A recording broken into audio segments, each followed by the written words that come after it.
paradise with a price tag nobody wants to pay. That's the truth about some of Tasmania's most beautiful towns. Weatherboard cottages framed by snow-capped mountains. Historic sandstone buildings overlooking pristine coastlines. Towns pulled straight from postcards. And yet, the for sale signs stay up for months. Rental listings sit empty. Local schools close their doors one by one. Is this a marketing failure? A problem money could solve?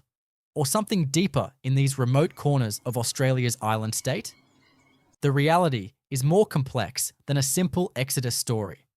Some towns face geographical isolation that makes basic services a luxury. Others battle economic collapse no government grant can reverse. A few carry histories so dark that even stunning mountain vistas can't erase the psychological weight. Today, we're examining 10 Tasmanian towns where natural beauty collides with brutal practicality. Places with spectacular landscapes and hard truths about building lives in remote communities. This isn't a travel guide. This is a reality check. Welcome to an honest analysis of paradise and its hidden costs. Before diving into specific locations, we need to understand what stunning means. Tasmania's northwest coast offers dramatic ocean views. The Central Highlands contain wilderness unchanged since the last ice age. Colonial architecture in regional towns rivals anything in Hobart or Launceston. These aren't forgotten backwaters. They're places with genuine aesthetic and cultural value. But beauty doesn't pay the electricity bill. That's where the disconnect begins. If you appreciate honest analysis over tourism propaganda, subscribe to this channel. Hit that notification bell. We cover Australian regional issues most documentaries avoid. Your support keeps this content independent. Now let's examine the 10 towns proving stunning scenery isn't enough. Number 1. Queenstown on Tasmania's rugged west coast. The moonscape hills create an otherworldly vista unlike anything in Australia. Bare pink and orange slopes rise above the town, stripped of vegetation by a century of copper mining and sulfur dioxide. Photographers travel worldwide to capture these alien landscapes. The Iron Blow Lookout offers views across a massive, open-cut mine, glowing rust red in afternoon sun. Historic buildings line the main street, remnants of when Queenstown was Tasmania's richest town.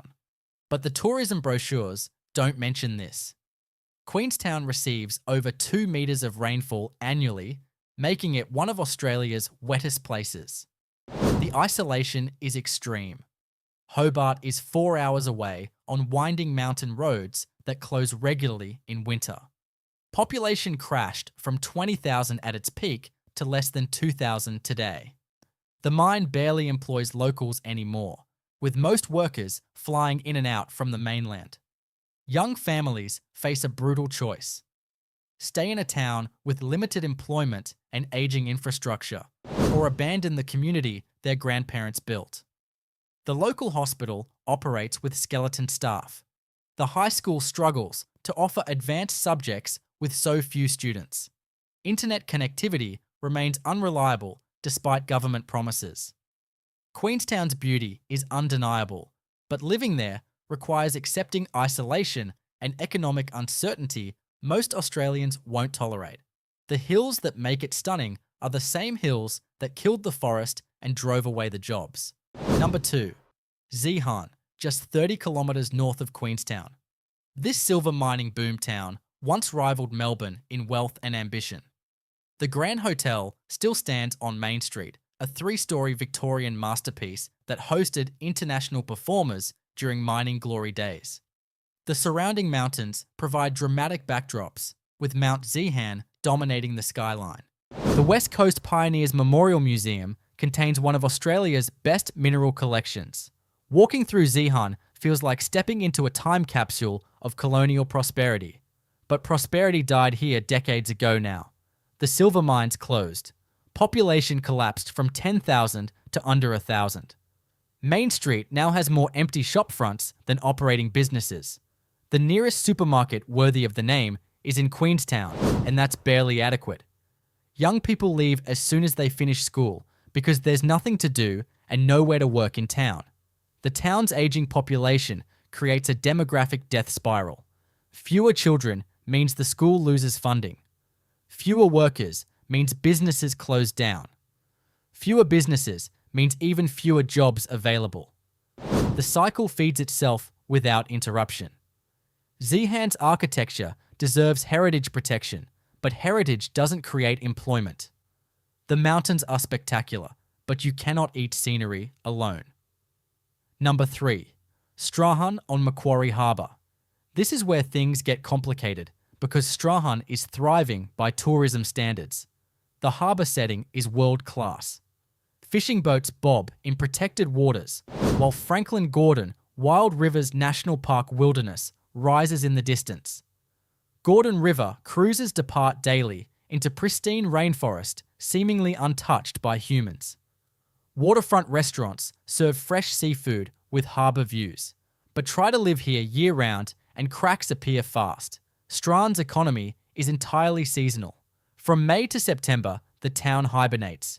Businesses close, workers leave.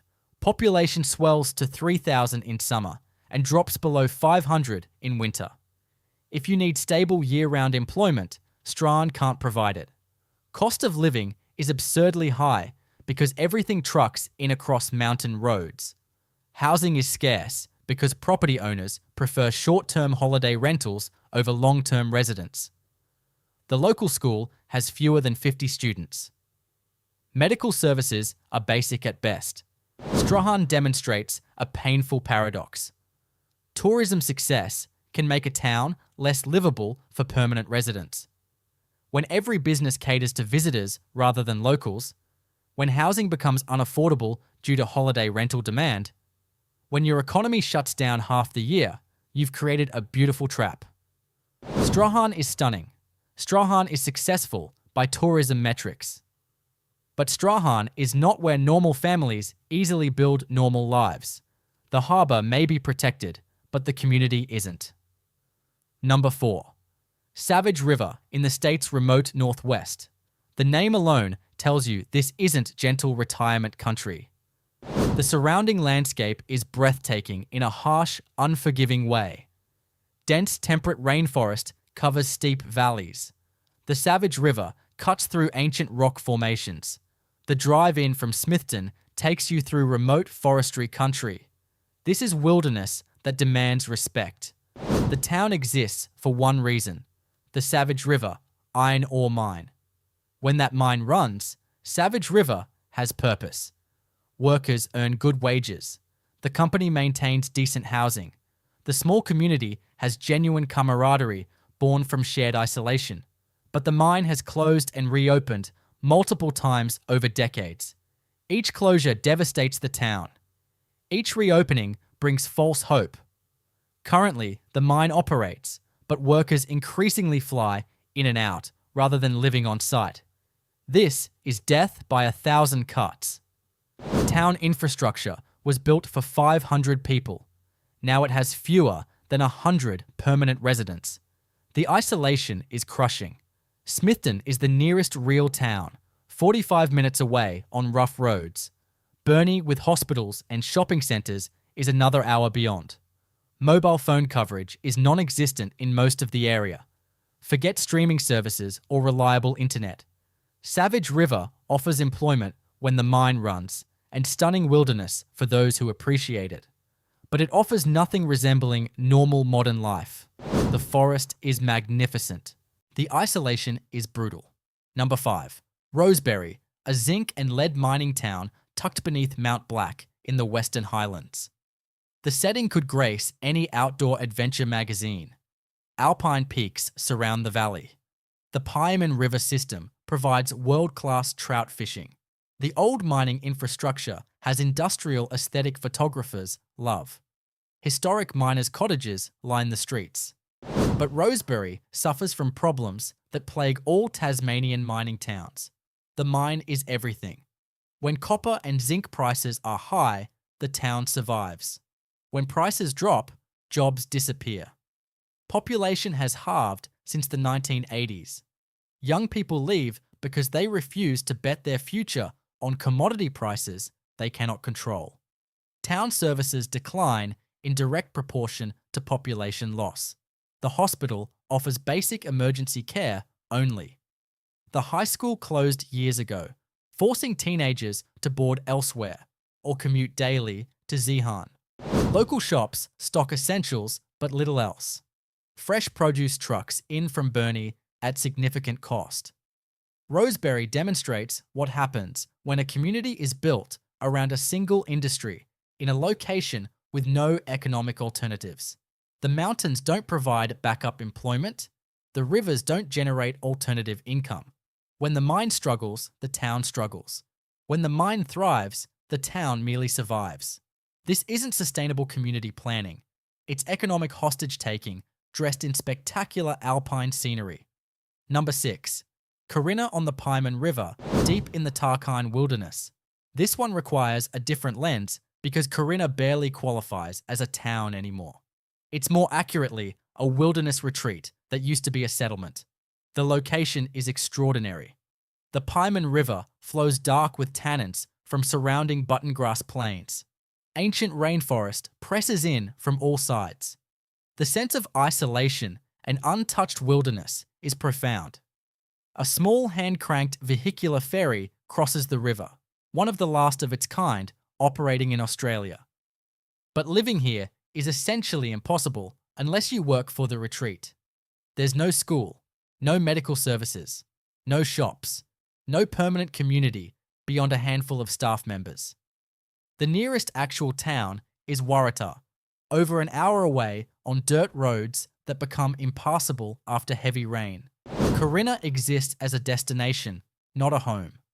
Visitors come for the wilderness experience and river cruises into the Tarkine. They stay in comfortable lodges, eat prepared meals, and leave after a few days.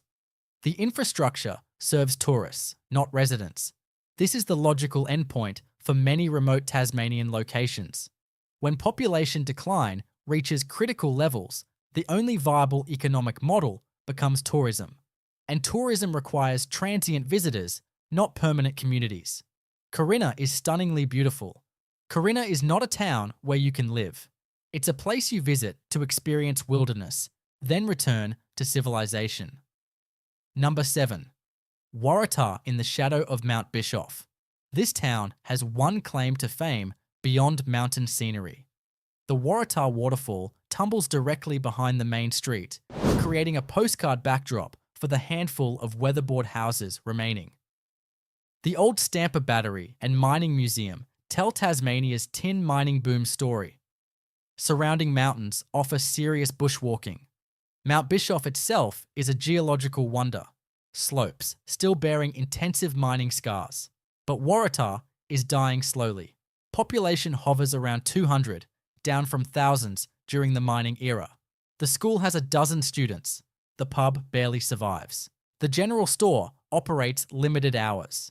Young families don't move here because there's no work beyond limited forestry and tourism. Older residents stay because they've lived here all their lives and refuse to abandon homes even as services collapse. Distance to proper medical care is a genuine life-threatening concern. Burnie is 90 minutes away. If you have a heart attack in Waratah, survival odds drop significantly. The volunteer ambulance does its best, but volunteers are aging without replacement. Internet speeds make remote work nearly impossible. Waratah demonstrates harsh mathematics of rural decline. Below certain population thresholds, communities cannot maintain basic services. Once services decline, remaining residents have more incentive to leave. The waterfall will continue falling long after the last resident leaves. Natural beauty persists. Human communities do not. Number 8.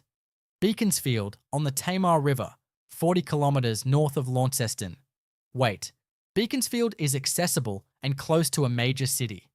Why is it on this list? Because Beaconsfield carries psychological weight no infrastructure improvement can fix. In 2006, the Beaconsfield gold mine collapsed, trapping 3 miners underground. 2 died. 1 survived after 14 days in the dark. The story dominated Australian media. The rescue operation brought international attention. The town's name became synonymous with mining disaster. That event broke something in Beaconsfield's identity. The mine closed permanently. The town's economic heart stopped. And even though Beaconsfield sits close to Launceston with services and employment, people don't want to live where that disaster happened. Population has declined steadily since the collapse. Property values lag behind comparable Tamar Valley towns. Heritage buildings and riverside location should attract commuters and retirees. But psychological association with death proves difficult to overcome. This is a different problem than isolation or economic collapse. This is collective trauma and how communities carry memories. Beaconsfield's hills and river are lovely. Colonial architecture is well maintained. But for many Tasmanians, Beaconsfield will always be the mine disaster town. Fair or not, that perception shapes reality. Beauty cannot erase tragedy. Proximity cannot overcome psychological barriers. Beaconsfield proves sometimes avoidance has nothing to do with practical livability and everything to do with what a place represents. Number 9. Luina, a blink and you miss it hamlet south of Burnie. Most Tasmanians have never heard of Luina. Those who have know it primarily as the turn-off point for travellers heading to the Tarkine. The surrounding countryside is genuinely beautiful. Rolling green hills dotted with grazing cattle. Patches of native forest. Views toward the coast. This is farming country with a certain pastoral charm. But Luina has essentially ceased to exist as a functional community. The school closed decades ago. The post office closed. The general store closed. What remains are scattered farmhouses, a community hall that opens occasionally, and a sense of abandonment that permeates the area. Farming families work the land, but they're not building a town. They're managing properties in increasing isolation. Their children leave for education and never return. The farms consolidate into larger holdings run by fewer people. Technology allows modern farmers to work massive properties that once employed dozens of workers. This creates productive agricultural land and dying communities simultaneously. Luina demonstrates rural decline in its most gradual, least dramatic form. No mine closure caused sudden collapse. No disaster drove people away. Economic and demographic forces simply made small farming communities obsolete. The beauty remains. The dairy cattle still graze the green hills, but human community has evaporated. Luina is stunning in the way that empty pastoral landscapes are stunning. But it's not a town anymore. It's scattered houses in beautiful countryside where community has become memory. Number 10. Trial Harbour on the remote west coast south of Zeehan. Saving the most dramatic for last, Trial Harbour is spectacularly beautiful and almost completely abandoned. The rugged coastline offers some of Tasmania's most impressive ocean views. Waves crash against dark rocks. The Southern Ocean stretches to Antarctica. A lighthouse stands on the point, automated now, warning ships away from one of Australia's most dangerous coasts. A handful of weathered shacks cling to the hillside, holiday homes used a few weeks each year. But Trial Harbour died as a functioning settlement long ago. The tin mine that gave it purpose closed in the early 20th century. The population left. Nature reclaimed most of the infrastructure. What remains is a place of stunning desolation. Photographers and adventurers visit for the dramatic scenery and the sense of being at the edge of the world.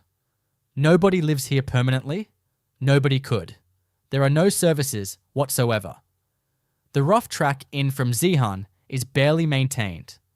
Mobile coverage is non-existent. The nearest shop is an hour away. Medical help is 2 hours away in good conditions. Trial Harbour represents the ultimate conclusion of isolation plus economic collapse. It has become a destination for those seeking wilderness and solitude, visited by people who can afford to appreciate beauty precisely because they don't have to survive there. The harbour is stunning. The coastline is magnificent. The sense of remoteness is profound. But this is not a place where human communities can exist anymore. Trial Harbour is a ghost settlement that nature is slowly reclaiming. The beauty intensifies as the human presence fades.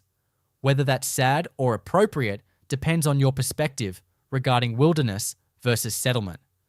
So what do these 10 towns tell us about Tasmania and regional Australia? First, natural splendour provides zero guarantee of community sustainability. Every location offers scenery rivaling famous tourist destinations. But scenery doesn't employ people. Mountains don't provide healthcare. Rivers don't educate children.